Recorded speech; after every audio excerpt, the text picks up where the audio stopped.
காவிரி நீர்பிடிப்பு பகுதிகளில் பெய்து வரும் தொடர் மழை காரணமாக மேட்டூர் அணைக்கு நீர்வரத்து அதிகரித்து உள்ளது.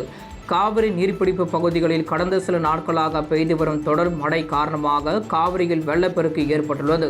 இதனால் மேட்டூர் அணைக்கு நீர்வரத்து கடந்த 6 நாட்களாக அதிகரித்து வருகிறது. இதனால் நேற்று முன்தினம் நீர்வரத்து வினாடிக்கு 9683 கனஅடியாக இருந்த நிலையில் நேற்று வினாடிக்கு 12819 கனஅடியாக அதிகரித்துள்ளது. இதன் காரணமாக மேட்டூர் அணையின் நீர்மட்டம் 109.33 அடியில் இருந்து நேற்று காலை 110 இருந்து 0.3 அடியாக உயர்ந்துள்ளது. அணையின் நீர் இருப்பு 78.45 TMC ஆக அதிகரித்துள்ளது. மேட்டூர் அணையில் இருந்து குடிநீர் தேவைக்காக வினாடிக்கு 1000 கன அடி நீர் திறக்கப்பட்டு வருகிறது. அணைக்கு நீர்வரத்து தொடர்ந்து அதிகரிக்கும் பட்சத்தில் முழு கொள்ளளவான 120 அடியை விரைவில் எட்ட வாய்ப்புள்ளது.